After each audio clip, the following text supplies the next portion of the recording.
লা মাতলুবা ইল্লাল্লাহ, লা মাওজুদা ইল্লাল্লাহ, লা মাহবুবা ইল্লাল্লাহ। জোরে জোরে লা ইলাহা ইল্লাল্লাহ। মাশাআল্লাহ।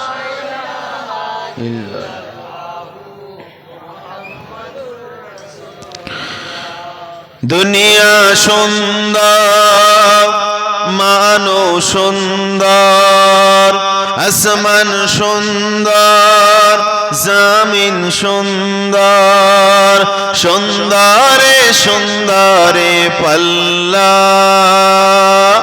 জানি না কত সুন্দর তুমি আল্লাহ, জানি না কত সুন্দর তুমি আল্লাহ। জোরে বলুন না সুবহানাল্লাহ।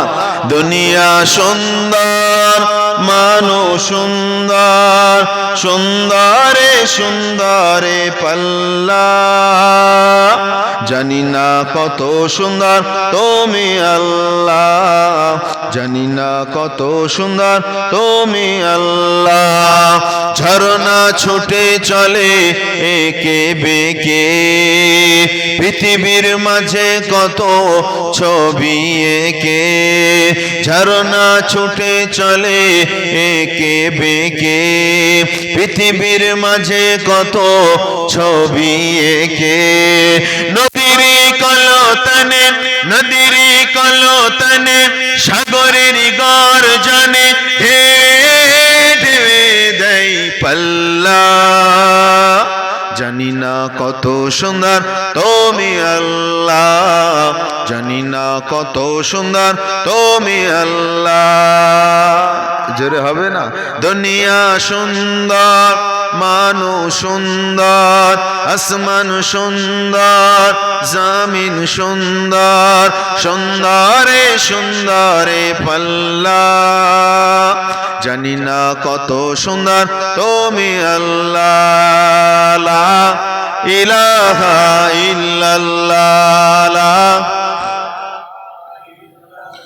লা ইলাহা ইল্লাল্লাহ। হাসবি রব্বি জাল্লাল্লাহ, মা ফি কলবি গায়রুল্লাহ। সকলে বলেন না হাসবি রব্বি জাল্লাল্লাহ, মা ফি কলবি গায়রুল্লাহ। নূর মুহাম্মদ সাল্লাল্লাহু লা ইলাহা ইল্লাল্লাহ, লা ইলাহা ইল্লাল্লাহ মুহাম্মাদুর রাসূলুল্লাহ। ক্বালা আল্লাহু তাআলা ফি কালামিহিল মাজিদুল ফুরকানিল হামিদ, ওমা খালাকতুল জিন্না ওয়াল ইনসা ইল্লা লিয়াবুদুন। প্যারে হাজিরানে মজলিস, আমার দিনদার ইমানদার নেককার আল্লাহওয়ালা গণেরা, আমার সমবয়স্ক নওজোয়ান তরুণ যুবক ভাইয়েরা, পর্দার অন্তরস্থ আমার ধার্মিকা মা ও বোনেরা, আজকে জলসার সুনাম ধন্য কমিটি সাহেবান গণেরা, আজকে জলসার সুযোগ্য সভাপতি সাহেব, আপনাদের গ্রামের সম্মানীয় ইমাম সাহেব এবং মুয়াজ্জিন সাহেব, সকলকে অন্তরস্থল থেকে ভালোবাসা জানিয়ে আল্লাহ দরবারে শুকরিয়া আদায় করছি যে আল্লাহ আমাদেরকে বেহেশতের বাগানে বসিয়েছেন। সকল বলুন আলহামদুলিল্লাহ। শতকোটি দরুদ সালাম বর্ষিত হোক প্যারা নবী তাজদারে মদিনা হুজুর পাক সাল্লাল্লাহু আলাইহি সাল্লামের প্রতি। সকলে বলুন সাল্লাল্লাহু আলাইহি ওয়াসাল্লাম। আমার আব্বা জানেরা, আমার ভাই জানেরা, এটা কোন মাস? আরবিতে শাবান মাস। শাবান হলো বরকতের মাস, তাই তো নাকি? হ্যাঁ। আর শাবান মাসের পরে কি আসবে? রমজান মাস আসবে। রমজান মাস কিসের মাস? গুনাহ মাফের মাস, তাই না? রহমত, বরকত, রহমত, মাগফিরাত, নাজাতের মাস হলো রমজান মাস। জোরে বলুন সুবহানাল্লাহ। আল্লাহ নবী দোয়া করতেন, আল্লাহুম্মা বারিক লানা ফি শাবানা ওয়া বাল্লিগনা ফি রমাদান। আল্লাহ আমাদের শাবান মাস বরকত দিন এবং আমাদেরকে রমজান পর্যন্ত পৌঁছে দিন। জোরে বলুন সুবহানাল্লাহ। মুমিনদের জন্য কত আনন্দের, কত খুশি। আমার নবী পাক সাল্লাল্লাহু আলাইহি ওয়াসাল্লাম তিনি ধরার বুকে এসেছিলেন। আজ আমরা এই গোটা কায়নাত আজ আমরা দেখছি কত সুন্দরভাবে গোটা কায়নাত রয়েছে। আমরা চলাফেরা করছি, নিজের প্রয়োজনীয় জিনিসগুলো মিটাচ্ছি। এগুলো একমাত্র আল্লাহ নবী সাল্লাল্লাহু আলাইহি সাল্লামের সাদকা। জোরে বলুন সুবহানাল্লাহ। আল্লাহ নবী বলেছেন, আল্লাহু ইউতি ওয়া আনা কাসিমুন। আল্লাহ হলেন দেনেওয়ালা আর আমি নবী হলাম বাঁটনেওয়ালা। জোরে বলুন সুবহানাল্লাহ। আমার রাসূল পাক সাল্লাল্লাহু আলাইহি ওয়াসাল্লাম তিনার উম্মত আল্লাহ আমাদের করেছেন, এটা আল্লাহর দরবারে লাখ কোটি শুকরিয়া। কারণ অনেক পাপী তাপী গুনাহগার লাচার মানুষেরা তারা আমার নবীর উম্মত হওয়ার সুবাদে তারাও ইনশাআল্লাহ একদিন আমার নবীর সুপারিশে জান্নাতি হয়ে যাবে। জোরে বলুন না সুবহানাল্লাহ। কিন্তু আমরা যত বড়ই গুনাহগার হই না কেন, যত বড়ই খাতাকার হই না কেন, কিন্তু আমাদের মনে আশা তো আছে জান্নাতে যাব, তাই তো নাকি? জান্নাতে যেতে গেলে কি শর্ত? ওয়াল আসর, ওয়াল আসর। আল্লাহ সময়ের কসম করে বলছেন যে মানুষেরা ক্ষতিগ্রস্ত, তবে যারা ইল্লাল্লাযিনা আমানু, যারা আকীদা যারা ঠিক রাখে, যারা আকীদা ঠিক রাখে, ওয়া আমিলুস সলিহাত, এবং যারা আল্লাহ নবীর সুন্নাত মেনে যারা চলে, অথবা সাওবিল হক, এবং যারা সত্যের দাওয়াত দেয়, অথবা সাওবিস সাব, এবং যারা সত্যের দাওয়াত দিতে গিয়ে যারা মার খায়, ইনসাফ ইনসানিয়াতের জন্য প্রচেষ্টা করার জন্য, সমাজের বুকে ন্যায় প্রতিষ্ঠা করার জন্য যে মানুষ মার খায় আর মার খাবার পরে ওই মানুষটা অথবা সাওবিস সাব, ও যখন ধৈর্য ধরে নেয় আমার আল্লাহ ওর উপরে রাজি হয়ে যায়। জোরে বলুন সুবহানাল্লাহ। আজ আমি আপনি এখানে বসেছি, আজ নারীদের কত ইজ্জত বলে, কেউ নারীদের সম্মান আছে না নাই? হ্যাঁ, কোন বাপ তার মেয়ের দিকে কি কখনো কোন দৃষ্টিতে তাকায়? হ্যাঁ, তাকায় না। কোন মানে আমাদের সমাজে একটা যুগ ছিল আইয়ামে জাহিলিয়াতের যুগ, আইয়ামে জাহিলিয়াতের যুগ। ওই যুগে নারীদের সঙ্গে এমন মানে জঘন্য নোংরা কাজ করা হতো, এমন অপকর্ম করা হতো, সেটা মানে ধারণার বাইরে। আমরা আইয়ামে জাহিলিয়াতের মানে মানে শুনেছি যে আইয়ামে জাহিলিয়াতে এমন এমন এমন এমন এমন এমন হতো, ঠিক আছে, কিন্তু ততটা বেশি শুনিনি। কিন্তু বর্তমান সময়ে এমন একটা পরিস্থিতি যে অ্যাপস্টিন ফাইল যখন প্রকাশ পেয়েছে, তখন মানে মাথাটা ঘুরে গিয়েছে। তখন বুঝতে পেরেছি যে আসলে জাহিলিয়াতের যুগের মানুষেরা কত নারীদের সঙ্গে, ছোট ছোট মেয়েদের সঙ্গে তারা কেমন নোংরা ব্যবহার করত। বুঝাচ্ছে কথা? অ্যাপস্টাইন ফাইলে আপনার মানে খবর প্রকাশিত হয়েছে যে ছোট্ট ছোট্ট 3 বছর 4 বছরের বাচ্চাদেরকে জবাই করে, তাদেরকে পকোড়া বানিয়ে, তাদেরকে মানে রান্না করে ভেজে, তাদেরকে ওই অ্যাপস্টাইন মানে আমেরিকার ওই দ্বীপে বড় বড় সেলিব্রিটিরা, বড় বড় দেশের বাদশারা, তারা সেখানে গিয়ে ওইগুলো খেত। কি ভাবছে? 9 বছরের মেয়ে, 9-10 বছরের মেয়েদেরকে রেপ করে, ধর্ষণ করে, তাদের পেটে যে বাচ্চা জমতো, যে ভরণ তৈরি হতো, পেট চিরে ওই বাচ্চার ভরণটা বের করে তারা স্যুপ বানিয়ে খেত। কত নোংরা, কত নিকৃষ্ট, কত নিচু। আজ মুসলমানদের উপরে অনেকে টার্গেট করে বলে যে মুসলমানেরা নারীদের অধিকার দেয় না, নারীদের সম্মান ইজ্জত, নারীদের স্বাধীনতা ইসলাম ধর্ম দেয় না। যে সমস্ত পশ্চিমাদের লেকচার শুনে আমেরিকাদের বড় বড় সেলিব্রিটিদের কথায় প্রভাবিত হয়ে আমাদের গাঁয়েগঞ্জের মানুষ বলতো, ঠিল্লি করতো, নারীদের স্বাধীনতা দেওয়া হয় না। কি গো, এখন তো আমরা হাড়ে হাড়ে টের পাচ্ছি কারাই আসলে নারীদের স্বাধীনতা দেয়, ঠিক না বেটি? হ্যাঁ, আপনার বড় বড় সেলিব্রিটিরা তারা নারীদের কলঙ্ক করে ফেলে। জোরে বলো নাউজুবিল্লাহ। ছোট ছোট বাচ্চা 9-10 বছর 15 বছর বাচ্চা, সে কি বোঝে? তাদের ইজ্জত তোমরা লুট করছো।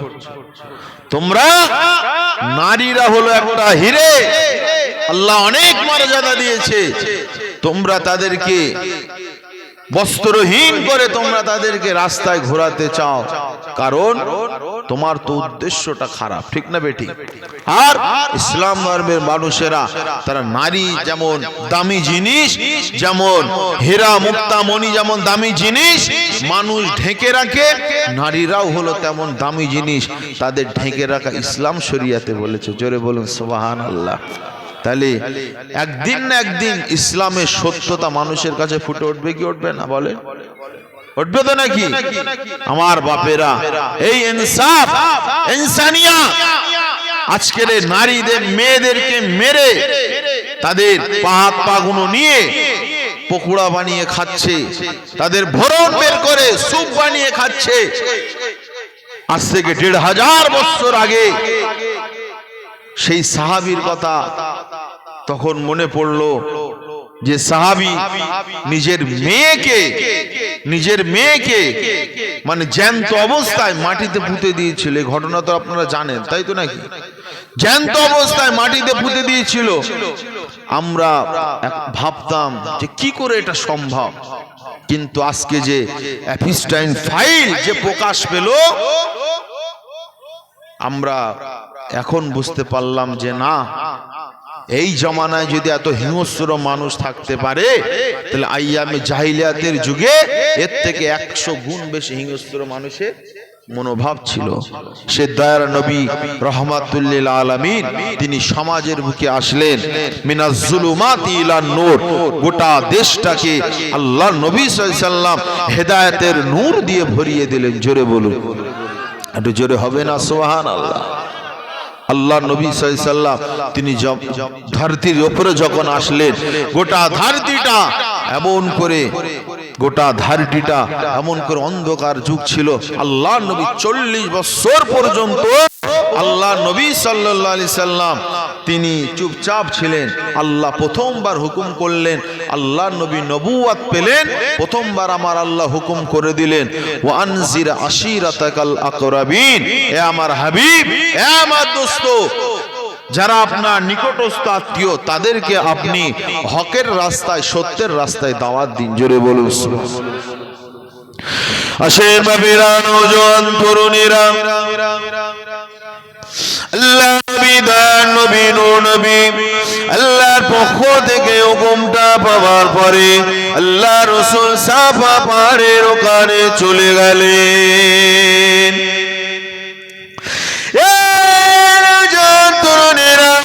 আল্লাহ নবী যখন সাফা পাহাড়ে চলে গেলেন, আত্মীয় স্বজনদেরকে আল্লাহ নবী দান নবী নূর নবী ডাক দিলেন, আমার আত্মীয় স্বজনেরা, আমি মুহাম্মদ যদি তোমাদেরকে বলি এই সাফা পাহাড়ের পিছনে তোমাদের জানে শত্রু রয়েছে, তাহলে কি আমার কথা তোমরা মেনে নেবে?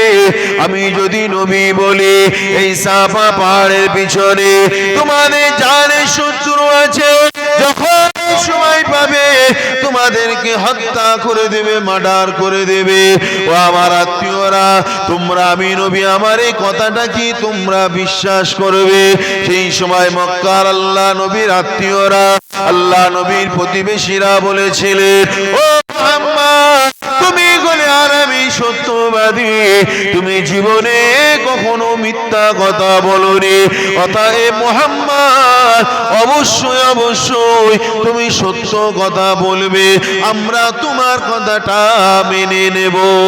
জোরে বলুন সুবহানাল্লাহ। আল্লাহ নবী তাদের আগে মনটা পরীক্ষা করে নিলেন।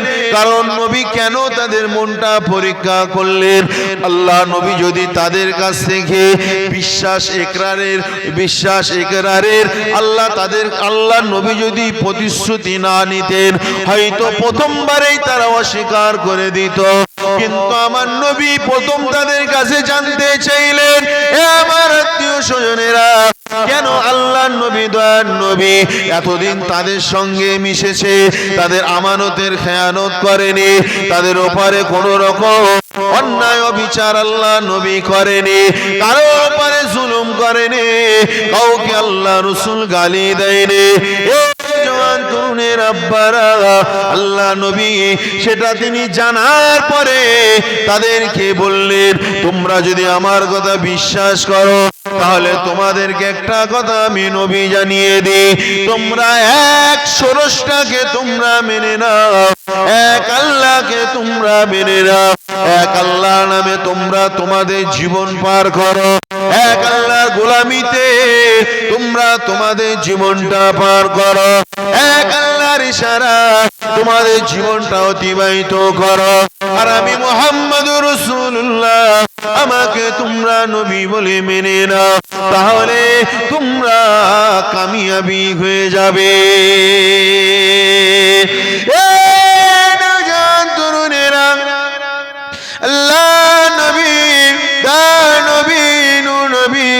এই কথা যখন প্রথম বললেন, সর্বপ্রথম আল্লাহ নবী শত্রু হয়ে গেল। আবু লাহাব আল্লাহ নবী শত্রু হয়ে গেল। আবু লাহাব সেই সময় কি করেছিল? দুই হাতে দুটো পাথর নিয়ে দয়ার নবীর দিকে নিক্ষেপ করলেন আর বললেন, তাব্বা লাকা সাইরাল ইয়াউমি আলিহাযা জামাতানা ইয়া মুহাম্মদ। ও মুহাম্মদ, তুমি ধ্বংস হয়ে যাও, ও মুহাম্মদ তুমি বরবাদ হয়ে যাও, এই জন্যই বুঝি তুমি আমাদেরকে ডাক দিয়েছো। কে প্রথম শত্রু হলো? মাইক ম্যান, একটু ভলিউমটা 200 তো বাড়ান তো, গলায় খুব প্রেসার পড়ছে। আল্লাহ নবী সাল্লাল্লাহু আলাইহি সাল্লাম কি করলেন? ডাক দিলেন। সর্বপ্রথম কে শত্রু হলো? কে? নিজের? কি আলোচনা অসুবিধা হচ্ছে নাকি? অসুবিধা হলে বলবেন, ঠিক আছে? কোন জায়গার মানুষের কেমন মন মানসিকতা একবার আসলে তো বোঝা যায় না, দুই একবার আসলে তারপর আস্তে আস্তে বোঝা যায়, তাই তো নাকি? এক এক জায়গায় এক এক রকম ভাবে শোনে জলসা। হুজুর এসে নাকি? নারায়ে তাকবীর, নারায়ে তাকবীর। সিলসিলায়ে হক ফুরফুরা শরীফ, আওলাদে মুজাদ্দিদুজ জামান, আওলাদে মুজাদ্দিদুজ জামান, জনাব হুজুর কেবলা, জনাব হুজুর কেবলা। নারায়ে তাকবীর, নারায়ে তাকবীর। দাদা পীরের আওলাদ এসে খুশি না বেজার? হ্যাঁ, দাদা পীরকে আল্লাহ আমাদের জন্য রহমত বানিয়েছে, ঠিক না বেটি? আল্লাহ দাদা পীরের আওলাদ কে আল্লাহ পাক রেখে দিয়েছে আমাদের জন্য। জোরে বলুন না সুবহানাল্লাহ। দাদা পীরের আওলাদ এসেছেন, ইনশাআল্লাহ সময় হতে হতে ইনশাআল্লাহ চলে আসবে, ঠিক না বেটি? আমার আব্বা জানেরা, আমার ভাই জানেরা, আল্লাহ নবীর প্রথম শত্রু হয়ে গেল কে? আবু লাহাব। প্রথম আবু লাহাব শত্রু হয়ে গেল। ভাই 200 তো একটু ভলিউমটা দাও তো ভাই, গলা না শুকিয়ে যাচ্ছে। হ্যাঁ হ্যাঁ, ভলিউমটা শুধু বাড়ান। হ্যাঁ, এই মনিটরটা বাড়ালে হবে, বুঝলেন? শুধু মনিটর দিলে হবে না। না, মাইকে দিতে বলিনি তো জোরে, মানে শুধু এই বক্সটা, মনিটরটা। হ্যাঁ, সেই জন্য মাধ্যমিক পরীক্ষার সময় তো মানে মাইকটাও বন্ধ করা উচিত নাকি? তারপরে হয়ে যাচ্ছে একরকম ভাবে। যাই হোক আমার ভাইয়েরা, ঠিক আছে, আল্লাহ নবীর প্রথম শত্রু হয়ে গেল তিনার চাচা। পাথর ছুঁড়লো। আল্লাহ আমার হাবিবের এই যে বেয়াদবি করলো, আমার আল্লাহ তেনার চাচা আবু জেহেলকে আল্লাহ কোরআনের আয়াতের মাধ্যমে আল্লাহ বরবাদ ঘোষণা করে দিলেন। তাব্বাত ইয়াদা আবি লাহাবি ওয়া তাব, বরবাদ আল্লাহ করে দিলেন। বাপেরা, নওজোয়ান তরুণেরা, আল্লাহ নবী তার নবী নবী, তিনি চাচার কথার পরোয়া না করে আবার নবী আবার তিনি সামনে গতে লাগলেন। জোরে বলুন সুবহানাল্লাহ। এই নওজোয়ান তরুণেরা, আবার আপনার নবী তার নবী নবী, তিনি আবার যখন এগোতে লাগলেন, আস্তে আস্তে যখন মানুষেরা আমার নবীর হাতে হাত দিয়ে কলেমা পড়ে যখন মুসলমান হতে লাগলো, সেই সময় মক্কার বড় বড় কাফেরেরা আবু জেহেল, আবু লাহাব, উতবা, শায়বা, তারা আমার নবীর শত্রু হয়ে যেতে লাগলো। কারণ তারা নিজেদের ইচ্ছা মতো নিজেদের জীবনটাকে পার করত। যখন তারা আমার নবীর কলেমা দাওয়াত শুনে যখন মানুষ কলেমা পড়তে লাগলো, তখন তারা আল্লাহ নবী শত্রু হয়ে গেল।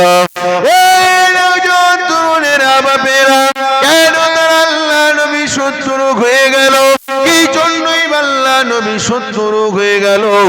আমার আপনার নবী দয়ার নবীর হাতে হাত দিয়ে যদি মানুষ কলেমা পড়ে নেয়, আর মুহাম্মদ রাসূলুল্লাহ যদি এই মক্কার জমিনে যদি রাজত্ব করে, আমাদের ইচ্ছা মতো বিলাসিতা জীবন আর কাটাতে পারবো না। কারণ আমরা নারীদের বিবাহ করতাম ঠিকই, যখন ওই নারীর গর্ভে যখন কোনো কন্যা সন্তান জন্ম নেয়, সঙ্গে সঙ্গে আমরা তাদেরকে হত্যা করে দেই। এমন করে যখন ইচ্ছা মনে হয়, আমেরিকার মতো যখন ইচ্ছা মনে হয় মানুষের সঙ্গে যৌনাচারে মিলিত হতে পারি। যদি মুহাম্মদ রাসূলুল্লাহ রাষ্ট্র যদি পরিচালনা করে, আমাদের আর ওই কুকর্মগুলো করা হবে না। মানুষকে জন খাটিয়ে পারিশ্রমিক দেই না, কখনো অল্প দিয়ে ভেগিয়ে দিই, তাড়িয়ে দিই, মার্ডার করে দেই। এই নওজোয়ান তরুণেরা, আল্লাহ নবী তার নবী নবী, তিনি যে কালেমা দাওয়াত দিয়েছিলেন, এটাই হলো তিনার প্রথম কারণ যে কাফের বেঈমানেরা তারা যে নোংরা কাজে ব্যস্ত, সেটা আর করা হবে না। এই ভয়তে তারা আল্লাহ নবী শত্রু হয়ে গেল। একটাই ভয়, এছাড়া কিছু না, এছাড়া কিছু নাই। তখন বেইনসাফ, তখন বেইনসাফ সমাজের বুকে চলতো, কোনো বিচার হতো না, সমাজে কোনো বিচার হতো না, অন্যায় চলতো। আজকে তো বর্তমান সময়ে আমাদেরও মানে এমন একটা পরিস্থিতি, যদি কোনো ধনী লোকের, বোঝানোর জন্য বলছি, খারাপ নেবেন না, যদি কোনো ধনী পরিবারের যদি কোনো সমস্যা হয়, কোনো মেয়ের সঙ্গে যদি কোনো সমস্যা হয়, ও যদি কেস করে, ও কেস মানে ও ইনসাফ পায়। কিন্তু একজন গরিব হলে বিচার পায় না, ইনসাফ পায় না। আজ থেকে ১৫০০ বছর আগে এরকম গরিব মানুষদেরকে কত মেরেছে, কত কেটেছে, বিচার কে করবে? অ্যাপিস্টাইনে আপনার ওই আমেরিকার দ্বীপে মানে হাজার হাজার, আপনার ৩ থেকে ৫ থেকে এমন করে ১৫, খুব জোর ১৮ বছর মেয়ে, তারা ওখানে হাইজ্যাক করে, তারা কখনো টাকার লোভ দেখিয়ে, কখনো উন্নত মানের জীবন মানে গঠনের লালসা দেখিয়ে তারা ওই দ্বীপে তারা নিয়ে গিয়ে ওরকম ভাবে তারা ব্যবহার করেছে। দেখা যাচ্ছে এখানে দেখা যাচ্ছে একজন আর মেয়ে রয়েছে, এখন ওই মেয়েটা 9 পাস করলো কিংবা 10 পাস করলো, মেয়েটার রেজাল্ট খুব ভালো, বাপ এখন চাষ করে। এখন আমেরিকাতে কল আসলো যে আপনার মেয়ের রেজাল্ট তো খুব ভালো, তা আপনি আপনার মেয়েকে পড়াবেন? তা বললো পড়াবো তো বাপু, কিন্তু টাকা তো নেই, আর ক্ষমতা হচ্ছে না। বলে আমাদের এই সংস্থা, আমেরিকার এই সংস্থা, আপনার মেয়েকে যদি আপনি পাঠিয়ে দেন, তাহলে আমরা নিজ দায়িত্ব নিয়ে আপনার মেয়েকে পড়িয়ে আপনার ঘরে পাঠিয়ে দেব। এখন আপনার মেয়েকে আপনি পাঠালেন আমেরিকায়, আমেরিকায় যখন পাঠালেন, এইবারে ও মেয়ে তো আর আপনার ঘরে আসবে না, আসবে? আপনার ঘরে আসবে না। আপনি যখনই এবারে থানায় কেস করতে যাবে, আপনাকে গায়েব করে দেবে, আপনাকে ভ্যানিশ করে দেবে। এরকম মানে হাজার হাজার মেয়েদের জীবন তারা নষ্ট করেছে, কচি কচি মাসুম বাচ্চাদের জীবন তারা নষ্ট করেছে। যারাই প্রশ্ন তুলেছে তাদেরকে গায়েব করে দিয়েছে, ভ্যানিশ করে দিয়েছে। বিচার তারা পায়নি। গরিব ঘরের কেউ যদি খুন হয়ে যায় বিচার পায় না, কোন সিবিআই তল্লাশি তদন্ত হয় না। কিন্তু বড় লোকের যদি একটা কুত্তাও হারিয়ে যায়, তাহলে সিবিআই সব মানে উঠে পড়ে লেগে যায়। ঠিক না বেটি? অত সহজ। আসেন বাবেরা, নওজোয়ান তরুণেরা, হে নবী পাকের প্রেমিকেরা, আল্লাহ নবী, দয়া নবী আজ থেকে 1500 বছর আগে তিনি যখন কালেমা দাওয়াত দিয়েছিলেন, মানুষ সেটা তখন মানতে চায়নি। আল্লাহ নবীকে তখন তারা গালি দিয়েছিল। হে নওজোয়ান তরুণেরা, ও নবী পাকের প্রেমিকেরা, কিন্তু আল্লাহ নবী তিনি এক চুল পরিমাণ, আল্লাহ নবী তিনি পিছু পা হননি। আল্লাহ নবী তিনি কালেমা দাওয়াত দিতে লেগেছে। আর নবীকে যারা অনুসরণ করেছে তারা মুস্তাফা জানে রহমতের কদমে নিজের জানটা কুরবান করে দিয়েছে। তরুণেরা, ও আমার নবী পাকের প্রেমিকেরা, আল্লাহ নবী আদর্শ দিয়ে সমাজের বুকে ইনসাফ ইনসানিয়াত কায়েম করেছে। অত সহজ ইনসাফ ইনসানিয়াত কায়েম হয়নি বাবা। দয়া নবী, নূর নবী ইনসাফের জন্য, নারীদের অধিকারের জন্য, গরিবদের অধিকারের জন্য আল্লাহ নবী সাল্লাল্লাহু আলাইহি সাল্লামকে একটা মাস, দুটো মাস নয়, তিনটা বছর ধরে আল্লাহ নবীকে জেলখানায় কাটাতে হয়েছে। এই নওজোয়ান তরুণেরা, বাপেরা, আজকে আমরা মন চাইলে নামাজ পড়ি, আবার মন চাইলে নামাজ ছেড়ে দেই। যখন ইচ্ছা রোজা রাখি, আবার যদি মন চা নাই রোজা রাখি না। এমন করে আমরা সমাজের বুকে চলি। এই যুবকেরা, তরুণেরা, খায়রুল কুরুনি করনি সুম্মাল্লাযিনা ইয়ালুনাহুম সুম্মাল্লাযিনা ইয়ালুনাহুম। আল্লাহ নবী যে স্বর্ণের যুগটা গড়েছিলেন, এমন করে সহজভাবে স্বর্ণের যুগ আল্লাহ নবী গড়েনি বাবা। কখনো সাহাবীদের শহীদ হতে হয়েছে, কখনো সাহাবীদের হাত কাটা গিয়েছে, কখনো সাহাবীদের পা কাটা গিয়েছে, কখনো সাহাবীদের চোখ উপড়ে গিয়েছে।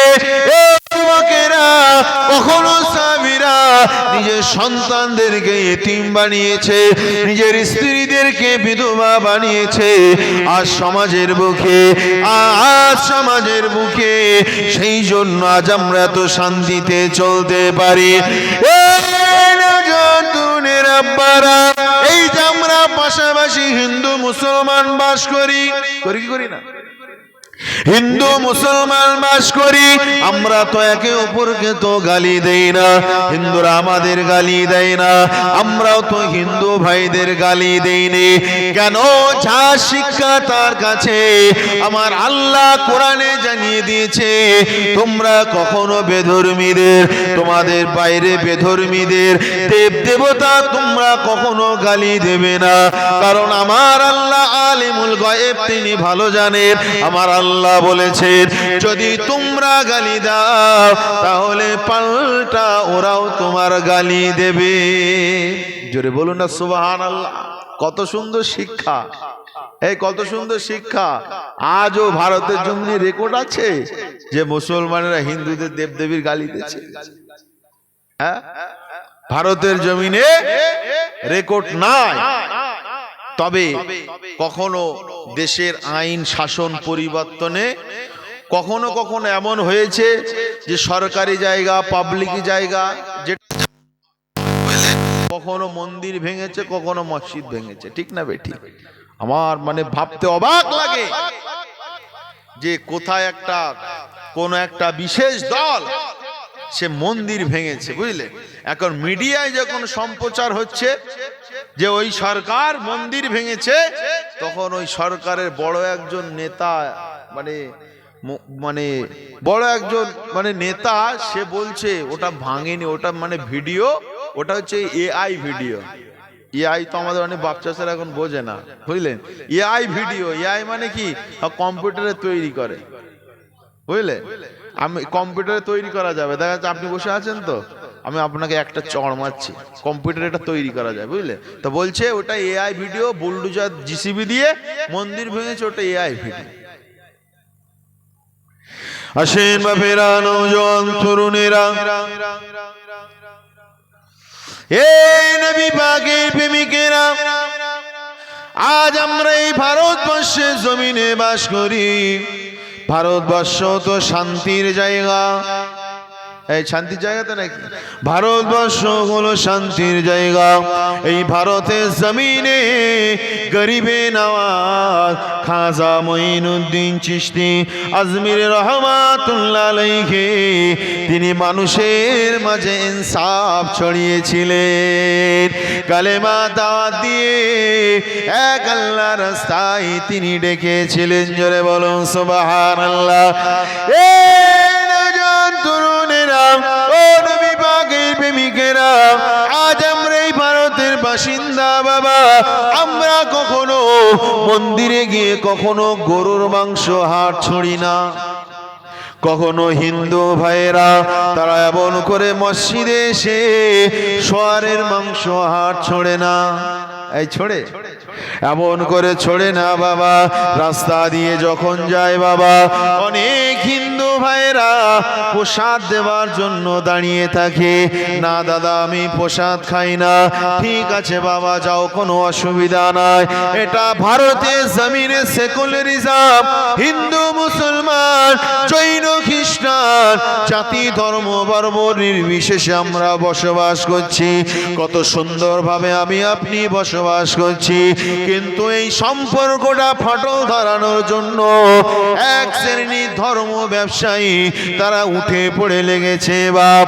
এই নওজোয়ান তরুণেরা, তারা হিন্দু মুসলমানদের মধ্যে বিভাজন তৈরি করার জন্য, বিচ্ছেদ তৈরি করার জন্য কখনো সে মুসলমানের নামে আইডি ফাইল খুলে, কখনো মুসলমানের নামে আইডি খুলে, ফেসবুকে নাম খুলে ইসলামিক নাম দিয়ে বলছে মন্দিরটা উড়িয়ে দেব যাতে হিন্দু মুসলমানে দাঙ্গা হয়। কিন্তু আজ তো মানুষ অত অন্ধ না হয়, যারা এই কুচক্রান্ত করেছে তারা তো ধরা পড়ে যাচ্ছে কি যায় না।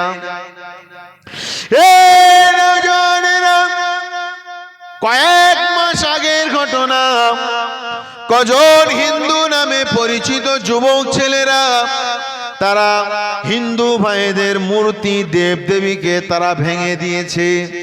যেখানে দেবদেবী কারখানা তৈরি হয় ওখানে গিয়ে তারা দেবদেবীর মূর্তি ভেঙে দিয়েছে। তারা হয়তো ভেবেছিল বড় বড় দালাল মিডিয়ারা আর রিপাবলিক বাংলা সহ বড় বড় দালাল মিডিয়ারা হয়তো প্রচার করে দেবে যে মুসলমানেরা গভীর অন্ধকারে হিন্দু ভাইদের মূর্তি ভেঙেছে। এটা তাদের ইচ্ছা ছিল, কিন্তু সিসি ফুটেজে ধরা পড়ল কোন মহাদায়ী ব্যক্তি সেটা ভিডিও করে ছেড়ে দিল যে হিন্দুরা, হিন্দু নামধারী, তারা তো প্রকৃত সনাতনী হিন্দু নাম, প্রকৃত সনাতনী হিন্দু না। যারা প্রকৃত সনাতনী হিন্দু, আমরা এক প্লেটে খানা খাবো, কোনো দ্বিধা নাই। এই কোনো দ্বিধা আছে? আমি এই স্টেজে মানে কসম করে বলছি, কোন হিন্দু, আপনার সে ব্রাহ্মণ হোক, সে ক্ষুদ্র হোক, শূদ্র হোক, আর যেই হোক না কেন, আপনার দলিত হোক, মানে আদিবাসী হোক, আর যে শ্রেণী হোক না কেন, যদি এক প্লেটে যদি আপনি খানা দেন বিসমিল্লাহ বলে আল্লাহর নবী সুন্নাত মনে করে খানা খেয়ে নেব, বিন্দু পরিমাণ ঘৃণা জন্মাবে না। কারণ আমরা আল্লাহর নবীর অনুসারী, জাতির ভেদাভেদ করতে শেখায়, ঠিক না বেটি? হ্যাঁ, সেই দেখছে মুসলমানেরা তো মন্দিরে আঘাত করছে না, ঠাকুরে আঘাত করছে না, বদনাম তো করতে হবে, কারণ 26-এ ইলেকশন, রাজনীতির তো ভেদাভেদ তৈরি করতে হবে, হবে কি হবে না? দে ঠাকুর ভাঙ, মন্দির ভাঙ, কিন্তু মানুষ আজ বুঝতে শিখেছে কি সেখানে? হ্যাঁ, আমরা মুসলমান, এক বৃন্তে দুইটি কুসুম, হিন্দু মুসলমান আমরা একসঙ্গে বসবাস করি।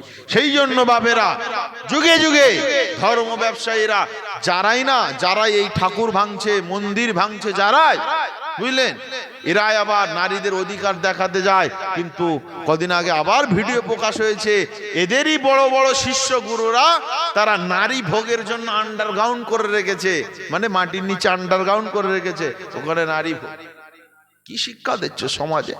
মানুষ চোখ খুলতে শিখেছে। তুমি যত ইসলামকে নিয়ে যত ঘাঁটবে, মানুষ তত ইসলামকে নিয়ে চর্চা করবে কি করবে না, এটা মানুষের খাসলাত। এখন যদি কেউ বলে, মানে ওই যে আপনাদের মেন মোড়, যেটা মেন মোড়টার নাম কি, ঝিকরা মোড়, এখন যদি বলে এই ঝিকরা মোড়ে না একটা পাগল এসছে, খবরদার যাবি না। কেউ মানুষের আরো আবেগ বাড়বে কি বাড়বে না? একবার দেখে আসি না, কিরাম পাগল, অনেক পাগল তো ঘরে, একবার দেখেই আসি না। তো তোমরা ইসলাম কিনে যত ঘেঁটবে, মানে যত বদনাম করার চেষ্টা করবে, মানুষেরা তত ইসলাম সম্বন্ধে আরো জানবে, ঠিক না বেটি?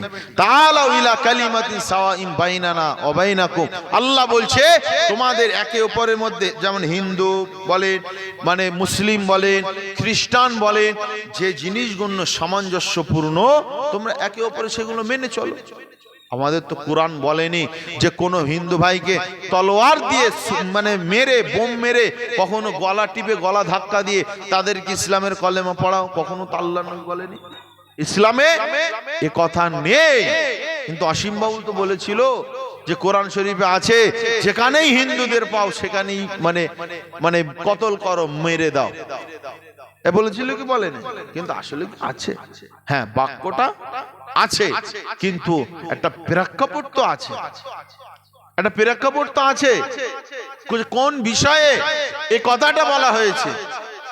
যখন সমাজের বুকে যখন বিশৃঙ্খলা যখন তৈরি হচ্ছিল, তখন কাফেরদের আর মুমিনদের মধ্যে, কাফেরদের আর মুমিনদের মধ্যে যখন একটা সমস্যা হয়, আল্লাহ তখন ওই সমস্যাটাকে বিরতি রাখতে বললেন। তো মুহাম্মদ সাল্লাল্লাহু আলাইহি সাল্লাম কি করলেন? যে কাফেরদের কাছ থেকে অঙ্গীকার চুক্তি নিলেন, স্বাক্ষর নিলেন, আর মুসলমানরাও স্বাক্ষর দিলেন যে এই 4 মাস কোনো যুদ্ধ হবে না, এই 4 মাস কোনো যুদ্ধ হবে না। কিন্তু তারা সীমা লঙ্ঘনকারী, যেমন সংবিধান বিরোধী কার্যকলাপ করে না, ওরাও তখন ওই সীমা লঙ্ঘন করে তারা কি করেছিল? পাল্টা আক্রমণ করেছিল। তাই বলা হয়েছে যে যেখানেই ওই সমস্ত মানে দেশের আইন শৃঙ্খলা নষ্টকারী, ঠিক আছে, যেটা দেশদ্রোহী বলে, দেশের সংবিধান না মানলে কি বলে? দেশদ্রোহী। তো যেরকম স্বাক্ষর দেওয়ার পরে যারা মানেনি, মানে ওরা শান্তিপ্রিয় নয়, ওরা দাঙ্গা ফাসাদকারী, অতএব ওদেরকে যেখানেই পারো সেখানে মেরে দাও। এই বুঝে আসছে কথা? ভালো মানুষদের মারতে বলেছে, কিন্তু মুস্তাফা জানে রহমত সাল্লাল্লাহু আলাইহি সাল্লামের উপরে যদি ওই হুকুমই হতো যে তলোয়ার দিয়ে যেখানে কাফেরদের পাও মেরে দাও, তাহলে আল্লাহ নবী সাল্লাল্লাহু আলাইহি সাল্লামের কাছে যে ইহুদির বাচ্চাটা আসতো, ওই ইহুদির বাচ্চা একদিন আসেনে, শরীর খারাপ ছিল বলে আল্লাহ নবী তার বাড়িতে গিয়ে দেখা করে আসলেন, তার শরীরটা কেমন, জোরে বলুন সুবহানাল্লাহ। আসেন বাপেরা, নওজোয়ান তরুণীরা, এ নবী পাকের প্রেমিকেরা, কান খাড়া করে শুনে রেখে দাও বাবা। ইনসাফ ইনসানিয়াত আমাদের যুগে অত সহজে আসেনি বাবা। আল্লাহ নবী নারীদের অধিকার দিয়েছেন। আজ নারী অধিকার নিয়ে পশ্চিমারা অনেক বড় বড় কথা বলে বাবা। এই যুবকেরা, তরুণেরা, আজ আমি আপনি এখানে বসে রয়েছি বোঝানোর জন্য একটা কথা বলছি, যে সমস্ত লোকেরা, যে সমস্ত বাপেরা, ভাইয়েরা নারীদের অবাধ ঘোরা মিলামিশা, নারীদের রাস্তাঘাটে অবাধ্যভাবে চলা, শরিয়াতের বহির্ভূত ভাবে চলা, যারাই অপছন্দ করে তারাই তো জলসার মেলাকে অপছন্দ করে। এ করে কি করে না? অনেকে রয়েছে জলসার মেলা অপছন্দ করে, কারণ নারীরা বেপরদা ভাবে ঘুরবে, এতে গুনাহ হবে। কিন্তু অনেক ছেলে এমন রয়েছে যে ঝিকড়া মোড় থেকে আসবে, কেউ আবার চাঁদপুর থেকে আসবে, কেউ আবার এমন করে সিঙে থেকে আসবে। কত যুবক ছেলেরা কেউ R15, কেউ বুলেট, এমন করে কেউ কি কেনজি না এনজি বাইক, এমন করে সেই বাইক নিয়ে আসবে। তাদের মনে তো একটা অসৎ উদ্দেশ্য থাকে, যদি ওখানে গিয়ে যদি কোনো মেয়ের সঙ্গে দেখা হয়, বলে এখন কি তারা বলবে যে নারীদেরকে ঘরে পর্দা করে রাখো? সাপোজ যারা নারী ভোগী তারাই বলবে যে নারীদের স্বাধীনতা দাও, ঘুরে বেড়া, দাঁড়িয়ে পেশাব করুক। যারা নারী ভোগী নয়, নারীদের নির্দিষ্ট সম্মান মানে তাদের ইজ্জত করে, তারাই শুধু বলবে নারীদের পর্দায় রাখো। জোরে বলুন সুবহান। আসে বাবেরা, নওজোয়ান তরুণেরা, হে নবী পাকের প্রেমিকেরা, আমার আপনার নবী দয়ার নবী নূর নবী, তিনি তলোয়ারের মাধ্যমে ইমানের কালমাটা তিনি প্রচার করেনি। মানুষ আল্লাহ নবী ভয়তে ইমানের কালমাটা পড়েনি। হে নওজোয়ান তরুণেরা, ও নবী পাকের প্রেমিকেরা, আল্লাহর ওলি গরিবে নওয়াজ খাজা মঈনুদ্দিন চিশতি রহমাতুল্লাহ আলাইহি, তিনি এমন করে যখন আজমির শরীফের জমিনে আসলেন, আল্লাহর ওলি খাজা মঈনুদ্দিন চিশতি হুজুরকে মারার জন্য রাজা পৃথ্বীরাজ চৌহান এমন করে জাদুকার জয়পালকে বলেছিল যে মঈনুদ্দিন চিশতিকে মারতে হবে। এ যুবকেরা, আল্লাহর ওলি গরিবে নামাজের সঙ্গে তো কেউ নাই, দুই একজন মাত্র খাদেম রয়েছে। বাবা মঈনুদ্দিন চিশতিকে মারার জন্য এমন করে জাদুকার জয়পাল ওই তারকা পাহাড়ে উঠে গেল। যখন তারকা পাহাড়ে উঠে গেল, তখন ওই জয়পাল দেখতে লাগলো গরিবে নামাজ এমন করে ধ্যানে মশগুল রয়েছে, চোখটা খুলে না ধ্যানে মশগুল রয়েছে। গরিবে নামাজ সেখানে বসে রয়েছে। তরুণেরা পিছন থেকে এমন করে জয়পাল যখন চলে গেল, জয়পাল তখন ভাবতে লাগলো আমি এখানে আসলাম, কিন্তু এই দরবেশ ফকির তো কিছুই বুঝতে পারলো না, অতএব একে মারা তো অনেক সহজ ব্যাপার। এ নওজোয়ান তরুণেরা, সেই সময় যেমন করে জাদুকার জয়পাল কি করলো, তার জাদুর মাধ্যমে আগুনের ফোয়ারা ছোটালো। গরিবে নওয়াজ এক আঙুলের ইশারা করলেন, আগুনের ওই ঝলকাটা নিভে গেল। এমন করে অনেক রকম ভাবে তীর ছুঁড়লো, জাদু প্রক্রিয়ায় তীর ছুঁড়লো। গরিবে নওয়াজ আঙুল দেখালেন, আঙুলের ইশারায় এমন করে তীরটা ভেঙে চলে গেল। এ নওজোয়ান তরুণেরা, সেই সময় জাদুকার, সেই সময় জয়পাল ভাবতে লাগলো একে তো শেষ করে দিতেই হবে। সেই সময় ও জাদুর মাধ্যমে ওই পাহাড় থেকে একটা পাহাড়ের চাঙা নিয়ে আল্লাহর ওলি গরিবে নওয়াজের দিকে ছুঁড়ে দিলেন। এই যুবকেরা তরুণেরা, আল্লাহর ওলি গরিবে নওয়াজ খাজা মঈনুদ্দিন হুজুর তিনি সেই সময় কি করেছিলেন, আঙুলের একটা ইশারা করে বলেছিলেন, এই পাথর তুই যদি শয়তানের ইশারায় আসি তুই এখানেই থেমে যা, আর আল্লাহর ইশারায় যদি আসি তাহলে আমাকে শেষ করে দে। গরিবে নওয়াজ যখন আঙুলটা দেখালেন, এক আঙুলের ইশারায় ওই পাথর ওখানে থেমে গেল। একটু জোরে হবে না সুবহানাল্লাহ? কি গরিবে নামাজের এই দৃশ্য দেখে সেই সময় যারা মানে ধর্ম সম্পর্কে কিছুই বুঝতো না, আনপাড় ছিল, সমাজের বুকে যাদের কোনো মূল্য ছিল না, সমাজে যাদের কোনো মূল্য ছিল না, এরকম অনেক মানুষেরা তারা গরিবের নামাজের হাতে হাত দিয়ে কলেমা পড়ে নিলেন। জোরে বলুন সুবহানাল্লাহ। জোরে হবে না সুবহানাল্লাহ? একবার দুরূদ শরীফ আল্লাহুম্মা মাশাআল্লাহ।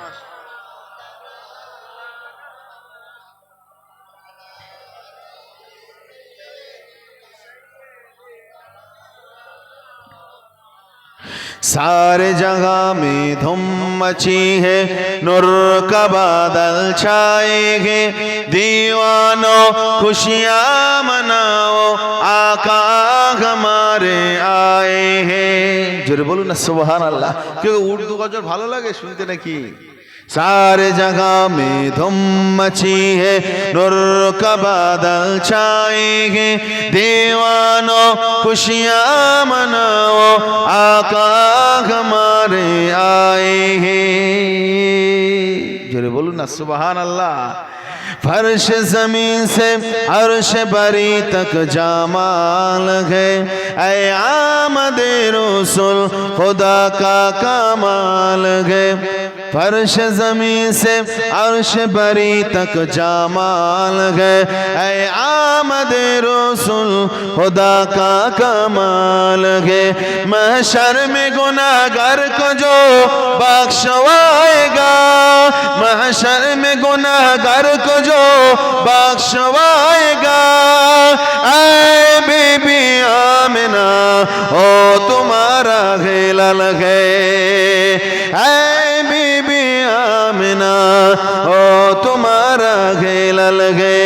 सारे जगह में धूम मची है, नूर का बादल छाएंगे, दीवानों खुशियाँ मनाओ, आका हमारे आएंगे।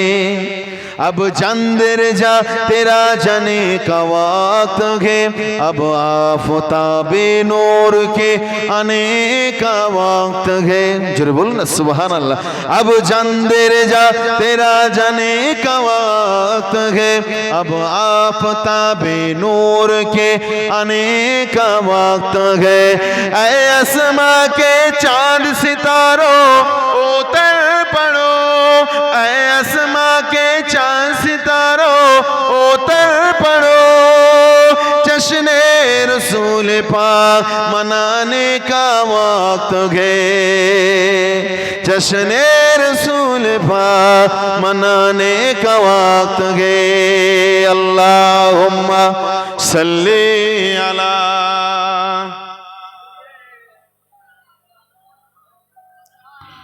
वाला आले सय्यिदिना। আসেন বাবেরা, নওজোয়ান তরুণেরা, হে নবী পাকের প্রেমিকেরা, আজ আমি আপনাদেরকে বোঝাতে চাই বাবা, আজ বর্তমান যুগে সোশ্যাল মিডিয়া যুগ হয়েছে বলে এত হিংস্র মনোভাব আমাদের ভিতরে দেখা যাচ্ছে বাবা। শান্তির আমানের বার্তা আপনাকে আমি দিয়ে যাই বাবা। সকলকে আল্লাহ নবীর সুন্নাত মেনে চলতে হবে, আল্লাহ নবীর ভালোবাসা, আল্লাহ নবীর মহব্বত করে চলতে হবে। ইনশাআল্লাহ চলবো তো নাকি? তরুণেরা, আল্লাহ নবী জানালেন, ও আমার সাহাবীরা শুনে রেখে দাও, আমি নবী তোমরা যদি আমাকে ভালোবাসো, তোমরা যদি আমাকে মহব্বত করো, আমি রাসূলুল্লাহ তোমাদের জন্য আল্লাহর কাছে সুপারিশ করব। জোরে বলুন সুবহানাল্লাহ। এ নওজোয়ান তরুণের আব্বারা, আল্লাহ নবীকে কেমন করে ভালোবাসতে হবে, আল্লাহ নবীকে কেমন করে অনুসরণ করতে হবে। যে মানুষ আমার নবীর অনুসরণ করে, ওই মানুষ কখনো বনের সম্পদ মেরে খায় না। খেতে পারে? বনের সম্পদ মেরে খায় না। যে মানুষ আমার নবীর অনুসরণ করে, ও কখনোই নিজের মেয়ের সম্পদ নিজের বেটার নামে লিখে দিতে পারে না। এ নওজোয়ান তরুণেরা, আমার নবী পাকের প্রেমিকেরা, আল্লাহ নবী হলেন আমাদের জন্য ঈমান।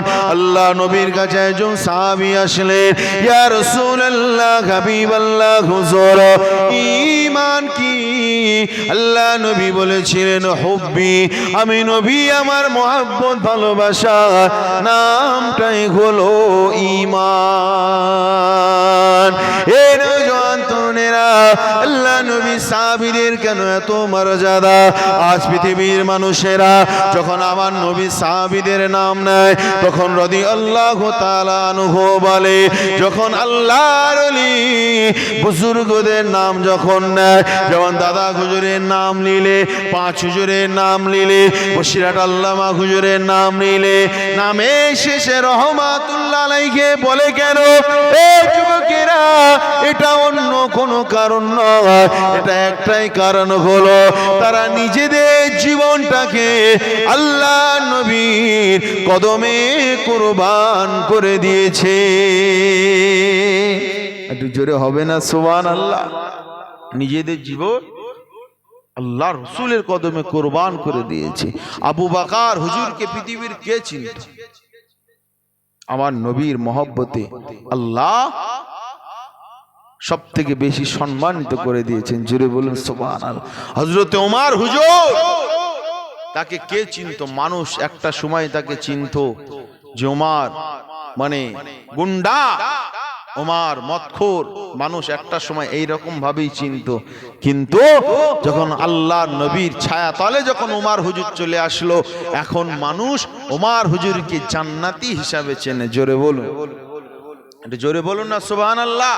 এত সহজ, এত সম্মান মর্যাদা। আজ আপনারা এখানে বসে রয়েছে, আমি তো হুজুর ওয়াজ করছি, তাই তো নাকি? হ্যাঁ, দেখে মনে হচ্ছে হুজুর বিরাট ব্যাপার। বিরাট ব্যাপার নয়। এখানে অনেক হয়তো মানে চাষ করে, চাষি বসে আছে, আছে না না? হ্যাঁ, এখানে অনেক চাষি আছে না না? হ্যাঁ, এখানে সবাই চাষি। দেখা যাচ্ছে একজন চাষি সে চাষ করে, ফজরের নামাজ পড়ে মাঠে চলে যায়, ঠিক আছে, 5 ওয়াক্ত নামাজ পড়ে। আর আমি হুজুর খুব সুন্দর জলসা করলাম, কিন্তু বাড়ি গিয়ে ফজরের নামাজ পড়লাম না, ঘুমালাম। কি গো, ওই চাষির মানে মর্যাদা আল্লাহর কাছে বেশি না আমার মর্যাদা বেশি? কনফিউজের কোনো ব্যাপার নেই। যে আল্লাহর হুকুম মেনে চলবে সে মর্যাদা বেশি, ঠিক না বেটি? আমি আলেম, আমি নামাজ পড়ি, আমি দেখা যাচ্ছে 5 ওয়াক্ত নামাজ পড়ি, সবকিছু মেনে চলি, আর একজন চাষিও মেনে চলে, সেক্ষেত্রে আমার মর্যাদাটা একটু বেশি থাকবে। কারণ দিনের এলেম জ্ঞান আমার ভেতরে আছে, শয়তান কবজ করতে পারবে না, একটা মর্যাদা আছে।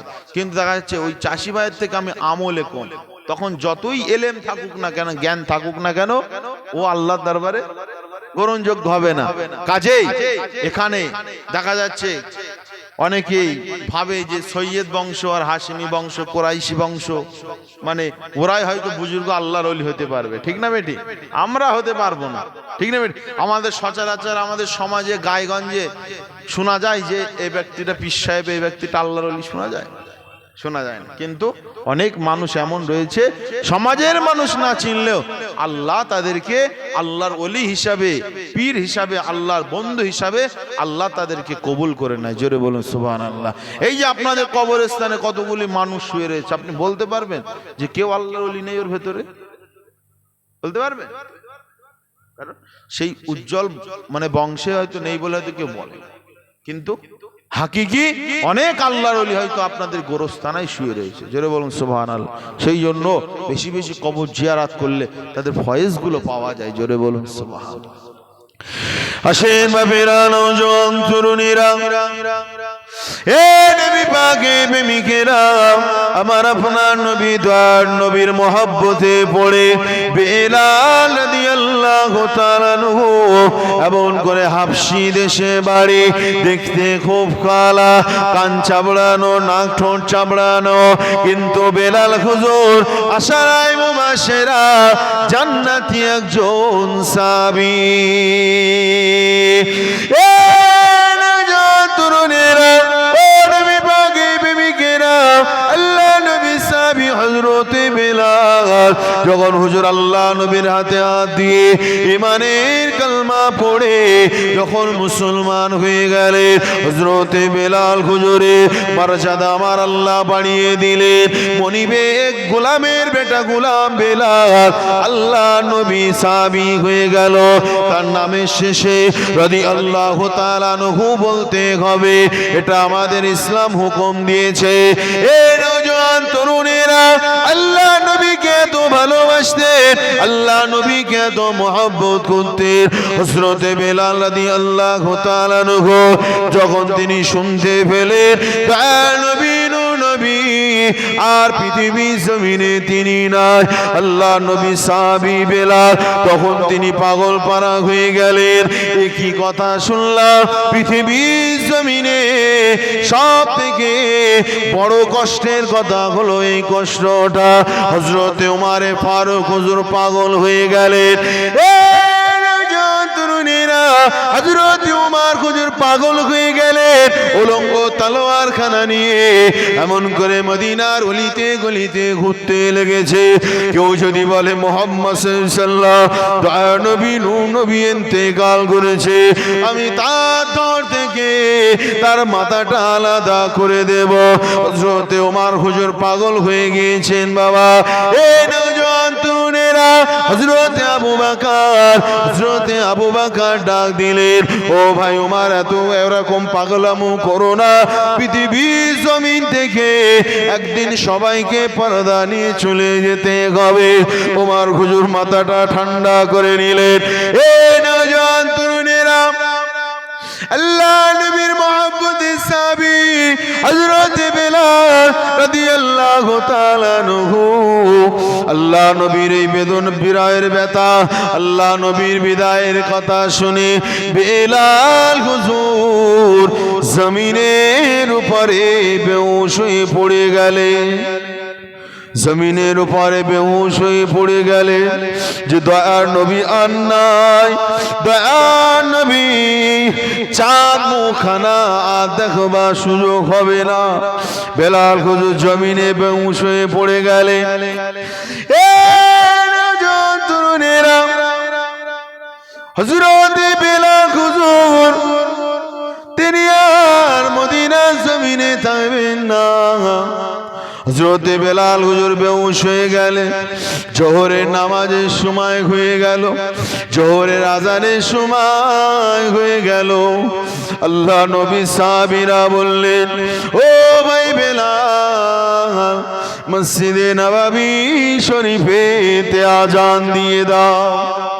হযরতে বেলাল রাদিয়াল্লাহু তাআলা আনহু সাহাবীদের বললেন, না ভাই, আমি আজান দেব না, কারণ আমি মুহাম্মদ আজ আমি বেলাল মেম্বারে আজান দেব আর আল্লাহ রাসূলকে পাবো না। এই ব্যথা আমি বেলাল সহ্য করতে পারবো না।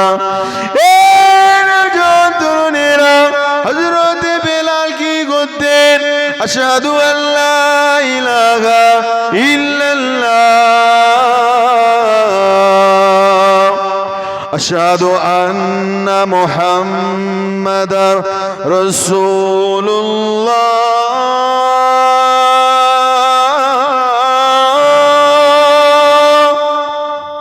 হযরতে বেলাল হুজুর আশহাদু আন্না মুহাম্মাদার রাসূলুল্লাহ যখন বলতেন, আল্লাহ নবী নুরানি চেহারার দিকে ইশারা করে বলতেন, ইনি হলেন মুহাম্মাদুর রাসূলুল্লাহ। হযরতে বেলাল হুজুর বললেন, না, আর আল্লাহ নবীকে পাবো না, আমি আজান খানা দেব না বাবা। তরুণেরা, মদিনার সাহাবীরা, আল্লাহ নবী হযরতে বেলালকে জোর করে বললেন, বাবা আজান দাও, কারণ বেলালের আজানের ধ্বনি আমার আল্লাহ পাকের আরশে আজিমে পৌঁছে যায়। এই যুবকেরা, তরুণেরা, হযরতে বেলাল হুজুরের কণ্ঠটা ছিল খুব সুন্দর। জোরে বলুন না সুবহানাল্লাহ। হযরতে বেলাল হুজুরের কণ্ঠ ছিল খুব সুন্দর, কিন্তু বেলাল হুজুরের জবানটা একটু তোতলা ছিল। তিনি আশহাদু আন্না বলতে পারতেন না, তিনি আশহাদু আল্লাহ বলতে পারতেন না, তিনি আশহাদু আন্না, বুঝছেন কথা? আশহাদু আল্লাহ ইলাহা, আশহাদু আন্না, জাস্ট জবান তোতলার কারণে, যেমন ফুরফুরা শরীফে ত হুজুরের একটু জবান তোতলা আছে, বুঝলেন? আউযু বিল্লাহ, আমরা পড়ি না, আউযু বিল্লাহি মিনাশ শাইতানির রাজিম, তো হুজুর একটু ক্যাসেট যদি থাকে শুনে দেখবেন। আউযু বিল্লাহি মিনাস শাইতানির রাজিম। একটা মানে জবানের একটা তোতলামোর ব্যাপার থাকে। এই যে আলজিব আছে না, আলটাকরা বলে তো নাকি আলজিব, আলজিবে একটু অনেকের সমস্যা হয়। যাই হোক, হযরতে বেলাল হুজুরের জবানটা একটু তোতলা, অক্ষরটা সঠিকভাবে উচ্চারণ করতে পারে না। এ নওজোয়ান তরুণেরা, মদিনা সাহাবীরা 1 তারিখে আল্লাহ নবীর দরবারে এসে গেলেন। ইয়া রাসূলুল্লাহ, হাবিবাল্লাহ হুজুর, আমরা অমুক একজন সাহাবীকে পছন্দ করেছি, তার জবানের কণ্ঠটা অনেক সুন্দর, সে আজান দেয় অনেক সুন্দর। আজ থেকে নববী শরীফে অমুক সাহাবী আজান দেবে। আল্লাহ নবী হযরতে বেলালকে ডাক দিলেন, ও বাবা বেলাল, আজ থেকে তুমি আর নববীতে আজান দেবে না, আজ থেকে নববী শরীফেতে আর আজান দেবে না। আমার সাহাবীরা অন্য একজনকে ঠিক করেছে আজান দেবে।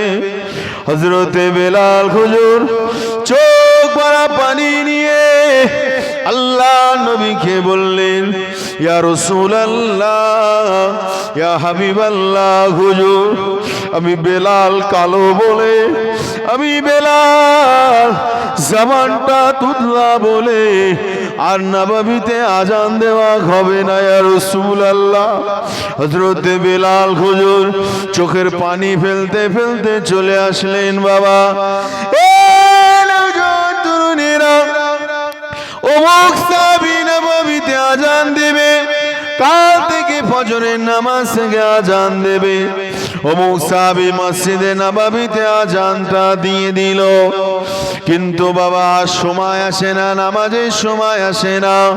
হযরতে জিবরাইল আলাইহিস সালাম আল্লাহ নবীর কাছে চলে আসলেন, ইয়া রাসূলুল্লাহ, ইয়া হাবিবাল্লাহ হুজুর, আজকে মসজিদে নববীতে আজান হয় নাই, মসজিদে নববীতে কি আজ আজান হয় নাই?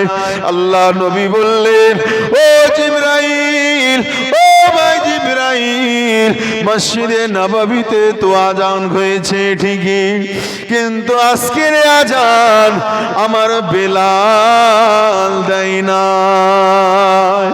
হযরতে জিবরাইল বললেন, ইয়া রাসূলুল্লাহ, ইয়া হাবিবাল্লাহ হুজুর, যদি বেলাল আজ আজান না দেয়, আজ আল্লাহ পাক সূর্য তুলবে না।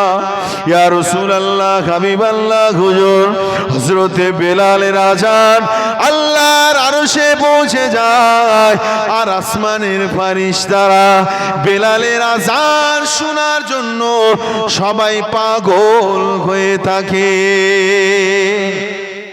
জোরে হবে না সুবহান। এ নওজোয়ান তরুণেরা, হযরতে বেলালকে আল্লাহ নবী ডাক দিলেন, ও বাবা বেলাল, যাও যাও চলে যাও, মসজিদে নববীতে গিয়ে আজানটা দিয়ে দাও। কারণ বেলাল, তুমি যদি আর আজান যদি না দাও, আর আল্লাহ পাক সকাল করবে না। হযরতে বেলাল হুজুর আল্লাহ নবীকে এত ভালোবাসতেন, আজানের ধ্বনিগুলো দিল থেকে উচ্চারণ করতেন। আমার আল্লাহ বেলাল হুজুরের এত মর্যাদা দিয়েছে। এ নওজোয়ান তরুণেরা, ও নবী পাকের প্রেমিকেরা, হযরতে বেলাল হুজুর আল্লাহ নবী ইন্তেকাল করেছে। হযরতে বেলাল হুজুর আর থাকবে না, তিনি জোহরের আজান দিতে দাঁড় করিয়ে দিলেন। বাবা, হযরতে বেলাল হুজুর জোহরে আজান দেওয়ার জন্য দাঁড়িয়ে গেলেন। আশহাদু আল্লা ইলাহা ইল্লাল্লাহ,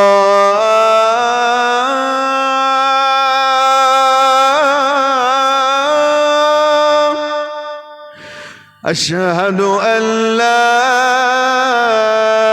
ইলাহা ইল্লাল্লাহ,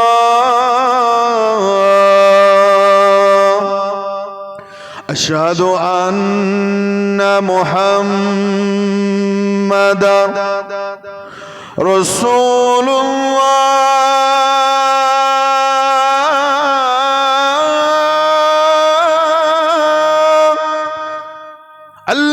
نبي সাহাবী আশহাদু আন্না মুহাম্মদ রাসূলুল্লাহ বলার সঙ্গে সঙ্গে মসজিদে নববী শরীফের মিম্বারের উপরে বেহুশ হয়ে পড়ে গেলেন। হযরতে বেলাল হুজুর বেহুশ হয়ে পড়ে গেলেন, তিনি আর আজানের উচ্চারণ করতে পারছেন না। হযরতে বেলাল হুজুর আবার তেনার বেহুশ অবস্থা থেকে বেদার হয়ে আবার নববীতে আজান খানা দিয়ে দিলেন। বাবা তরুণেরা, 3 দিন পরে আল্লাহ নবী সাল্লাল্লাহু আলাইহি এমন করে তিনার হুজরা মোবারকের মধ্যে আল্লাহ নবীকে সেখানে আরামের জায়গায় দিয়ে দেওয়া হলো। আমার নবী সেখানে রওজা মোবারকে আমার নবীকে দিয়ে দেওয়া হলো। হযরতে বেলাল রাদিয়াল্লাহু তাআলা আনহু তিনি কি করলেন, মদিনা শরীফের জমিনে আর তিনি থাকবে না। কারণ যে জমিনেতে আল্লাহ নবী নাই, সে জমিনেতে আর থাকবো না। বাবা হযরতে বেলাল হুজুর কি করলেন, আল্লাহ নবী যে জমিনে নাই আর থাকবো না, বেলাল হুজুর কি করলেন, তিনি গাটলি গুলো নিয়ে হাবশী দেশে তিনি রওনা দিলেন। কারণ যেখানে আমার নবী নাই সেখানে থাকবো না। যে নবীর কারণে আজ আমার তোমার জাদা গোলাম হওয়ার পরেও সব থেকে বড় সম্মানের জায়গা, আর সেই নবী নাই, আজ আমি এখানে থাকবো না। আল্লাহ নবীর ইন্তেকালে গোটা মদিনা শরীফ সবাই শোকা হতো। আসমান জমিন গাছপালা সবাই শোকা হতো, সবাই পাগল, সবাই নবীর জন্য কেঁদে জারে জার হয়ে গেল। তাই কবি বলছে, রসুল রসুল করে সব সাহাবী কাঁদে, রসুল রসুল করে সব সাহাবী কাঁদে, বিদায় নিলেন নবী আজ দুনিয়া হতে, বিদায় নিলেন নবী আজ দুনিয়া হতে, রসুল রসুল করে সব সাহাবী কাঁদে।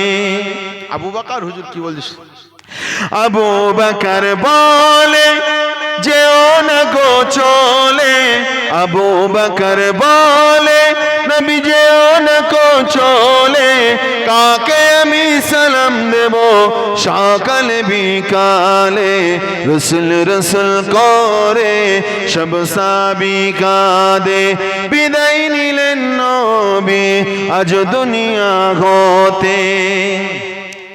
বেলাল বলে আমি থাকবো না আর মদিনায়, বেলাল বলে আমি থাকবো না আর মদিনায়, সহিতে না পেরে বেলাল দামেস্কেতে চলে যায়, সহিতে না পেরে বেলাল দামেস্কেতে চলে যায়, রসুল রসুল করে সব সাহাবী কাঁদে, বিদায় নিলেন নবী আজ দুনিয়া হতে।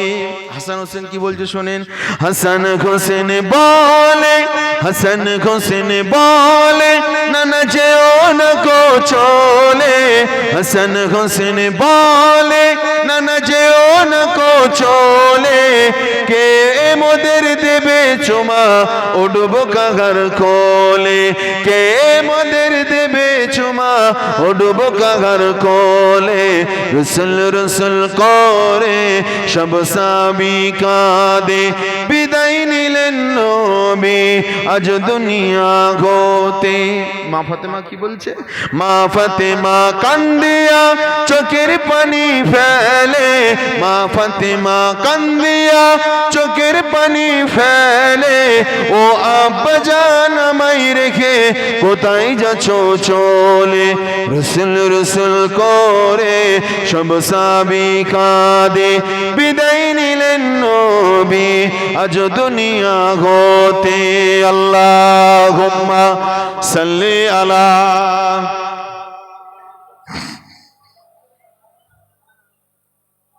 ওয়ালা আলি।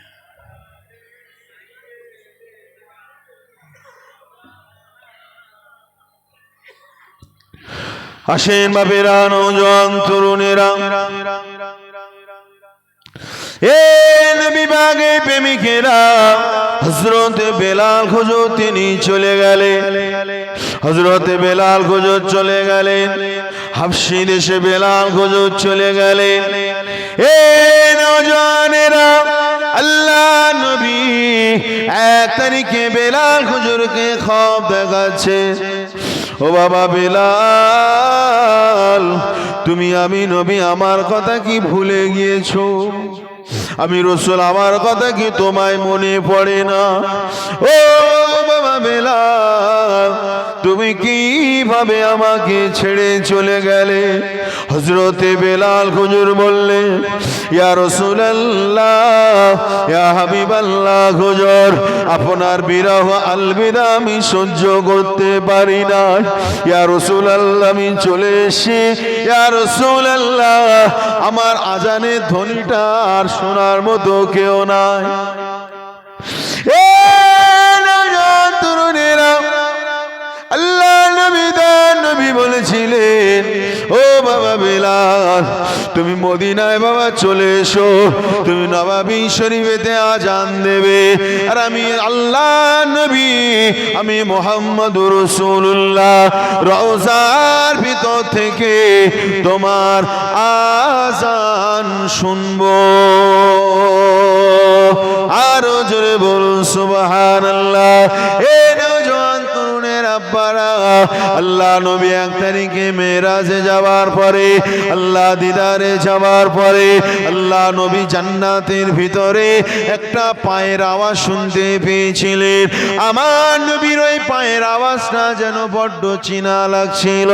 আল্লাহ নবী বলেছিলেন, ও বাবা বেলাল, আমি মুহাম্মদুর রাসূলুল্লাহ জান্নাত ভ্রমণের সময় তোমার পায়ের আওয়াজ শুনতে পাচ্ছিলাম। এ যুবকেরা, তরুণেরা, আল্লাহ নবী জিজ্ঞাসা করলেন, ও বাবা বেলাল, তুমি কি এমন আমল করো জান্নাতে ঢুকে তোমার যেমন করে পায়ের আওয়াজ পেলাম? সেই সময় হযরতে বেলাল বলেছিলেন, ইয়া রাসূলুল্লাহ, হাবিবাল্লাহ হুজুর, আমি যখন ওযু করে মসজিদে ঢুকি, আমি কম করে হলেও 2 রাকাত দুখুলুল মসজিদ নামাজ আদায় করি। জোরে বলো, আর জোরে বলো না সুবহানাল্লাহ।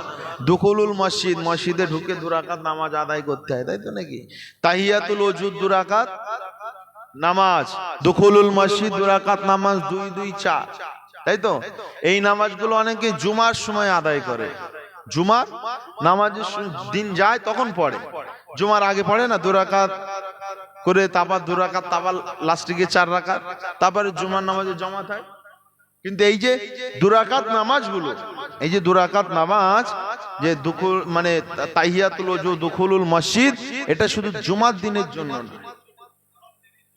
সব দিনের জন্য, আর মানে সব ওয়াক্ত নামাজের জন্য, সব ওয়াক্ত নামাজ। আপনি যখনই মসজিদে ঢুকবেন, ওটা আপনার কর্তব্য। দেখা যাচ্ছে আপনি 10টার সময় মসজিদে ঢুকলেন, আপনি তাও যদি 2 রাকাত পড়ে নেন, আদায় হয়ে যাবে আলহামদুলিল্লাহ। এই নামাজের অনেক গুরুত্ব রয়েছে, আমরা শুধু ভাবিছি এটা জুমার দিনের ব্যাপার, বুঝে আসছে কথা, বাদ বাকি দিন আমরা পড়তে চাই না।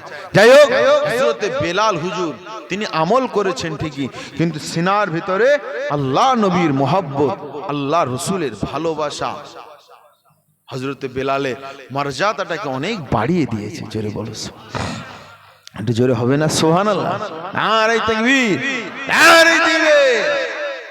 যারা মুস্তাফা জান রহমতের কদমে নিজেকে কুরবান করে দেয়, আল্লাহ তাদের মর্যাদা আকাশ চুম্বি করে দেয়। জোরে বলুন সুবহানাল্লাহ। আসেন বাপেরা, নওজোয়ান তরুণেরা, এ নবী পাকের প্রেমিকেরা, হযরতে আবু বকর হুজুরের ব্যাপারে আল্লাহ নবী একটা কথা বলেছেন, লাউ জিনা ঈমানু আবি বকরিন লাযাদা ঈমানুহু।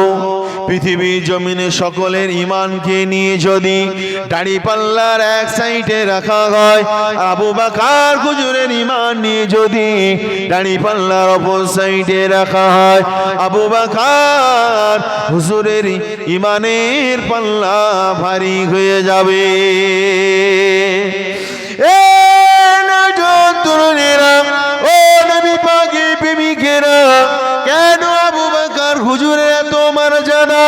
হযরতে আবু বকর তিনি নামাজ পড়েছেন, হযরতে ওমর হুজুর, আলী হুজুর সবাই নামাজ পড়েছে, কিন্তু আবু বকর হুজুরের কেন এত মর্যাদা? বাবা, এই যুবকেরা তরুণেরা, যা সম্পর্ক আল্লাহ নবীর সঙ্গে যত বেশি, তার মর্যাদা আমার আল্লাহর কাছে তত বেশি। এ নওজোয়ান তরুণেরা, হযরতে আবু বকর সিদ্দিক রাদিয়াল্লাহু তাআলা আনহু, তেনার 1 তারিখের আমল আমার আল্লাহ দরবারে পছন্দ হয়ে গিয়েছিল। বাবা, এ নওজোয়ান তরুণেরা, হযরতে আবু বকর কম বেশি 4 থেকে 6 মাস আগে আল্লাহ নবী বলেছিলেন, ও বাবা আবু বকর, হয়তো আমাকে মক্কার জমিন থেকে মদিনার জমিনে হিজরত করতে হতে পারে। বাবা আবু বকর, ও বাবা আবু বকর, আমি নবী পাক, আমার সঙ্গে একটু তুমি থেকো বাবা। আমি যখনই তোমাকে ডাক দেব, তুমি আমার ডাকে আমার সঙ্গে চলে যেও বাবা। এ নওজোয়ান তরুণেরা, ও নবী পাকের প্রেমিকেরা, আল্লাহ নবী ওটা বলার পর কম বেশি 4 থেকে 6 মাস পরে আল্লাহ নবী আবু বকর হুজুরের দরজায় গিয়ে আল্লাহ নবী আবু বকরের দরজায় গিয়ে বললেন, ও বাবা আবু বকর। আল্লাহ নবী সালাম দিলেন, সালাম দিয়ে আবু বকর বলে ডাক দিলেন। আবু বকর এক ডাকে আল্লাহর রাসূলের জন্য দরজাটা খুলে দিলেন। জোরে বলুন না, আল্লাহ রাসূলের জন্য দরজাটা খুলে দিলেন।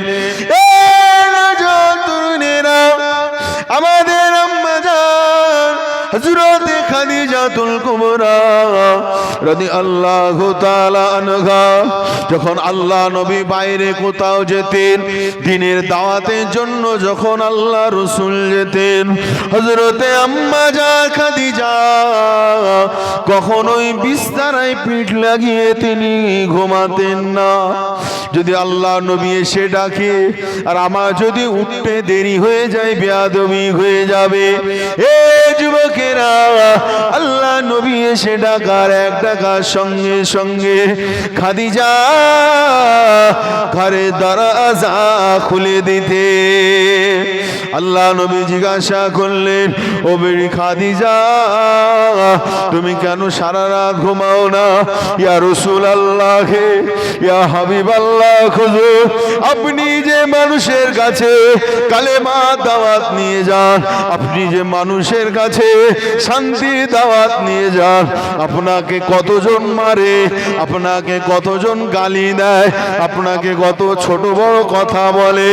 ইয়া রাসূলুল্লাহ, আপনি বুক ভরা ব্যথা নিয়ে, চোখ ভরা পানি নিয়ে আমার ঘরেতে আসবেন, আর এক ডাকে যদি আমি খাদিজা যদি লাব্বাইক না দে, আমি খাদিজা আল্লাহ দরবারে আমার চেহারা খানা দেখাতে পারবো না। এ নওজোয়ান তরুণেরা, এটাই হলো নবীর প্রেম ভালোবাসা।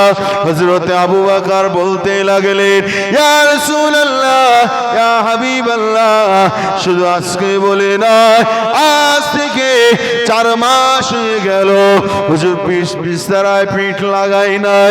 ইয়া রাসূলুল্লাহ, আমার ঘুমানো থেকে, বিছানায় পিঠ লাগানো থেকে আপনি যে আমায় একদিন ডাক দেবেন, ওঠাই আমার কাছে সব থেকে বড় আশা আকাঙ্ক্ষা। জোরে বলুন, একটু জোরে বলুন না সুবহানাল্লাহ। আল্লাহ নবীর সঙ্গে আবু বকর হুজুর রওনা দিলেন। তরুণেরা, আবু বকর হুজুর যখন রওনা দিয়ে দিলেন, আমার নবী পাশে সাল্লাম চলে গেলে। এমন করে গারে সাওরের মধ্যে যখন ঢুকে পড়লেন, গারে সাওরে ঢোকার পরে সমস্ত গর্তগুলো চাদর টুকরা টুকরা করে আটকে দিলে, আর একটা গর্ত ফাঁকা ছিল।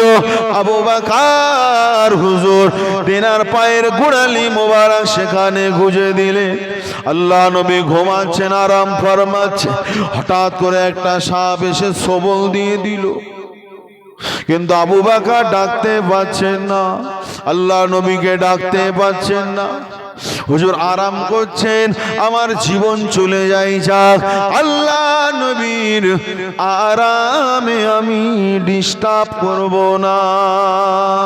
জোরে বলুন না তরুণেরা, সাপের বিষে হযরত আবু বকর হুজুরের চেহারা এমন করে রং চেঞ্জ হয়ে যেতে লাগলো, চোখের রং চেঞ্জ হয়ে যেতে লাগলো। এমন করে কষ্টে কষ্টে, কষ্টের কারণে আবু বকর হুজুরের চোখ দিয়ে এক ফোঁটা পানি আল্লাহ রসুলের চেহারা মুবারকের উপরে পড়ে গেল। আল্লাহ নবী চার চোখ মুবারকটা খুললেন। বাবা আবু বকর, কি হয়েছে তোমায় বলো। হযরত আবু বকর ঘটনা বললেন। এ নওজওয়ানেরা, আল্লাহ নবী তিনার লালা মুবারক, থুতু মুবারকটা আবু বকর হুজুরের ওই সাপে কাটা জায়গায় দেওয়ার সঙ্গে সঙ্গে শরীর আবার সুস্থ হয়ে গেল। তরুণেরা, ও বাগী প্রেমিকেরা, হযরত আবু বকর রাদিয়াল্লাহু তাআলা আনহু এমন করে তিনি আল্লাহ নবীর সঙ্গে যে রাতটুকু ছিলেন বাবা, হযরতে এমন করে হযরতে ওমর হুজুর বলতে লাগলেন, তাফসীরে বাইসাবির মধ্যে এসেছে। হুজুর আসছে, নারায়ে তাকবীর, নারায়ে তাকবীর, নারায়ে তাকবীর। औलादे मुजादिदु ज़मान, औलादे मुजादिदु ज़मान। जनाब भाई साहेब हुजूर কে বেলা, নারে তাকবীর। কি গো, আলোচনায় কষ্ট পেলেন নাকি? হ্যাঁ, যদি কষ্ট পেতেন ক্ষমা করবেন, ঠিক আছে? আমার বাড়ি আপনাদের পাশে হিজলিয়া গ্রামে। কি বললাম? হিজলিয়া গ্রামে যদি যান, আপনাদের দাওয়াত দিলাম, যখন ইচ্ছা, যখন ইচ্ছা ওইদিকে গেলে আমার বাড়িতে ঘুরে আসবেন, ঠিক আছে তো? না, হ্যাঁ, সবাই দোয়া করবেন। হুজুর আসছে, আলোচনা আর বাড়াবো না। একবার দরুদ শরীফ, আল্লাহুম্মা সাল্লি আলা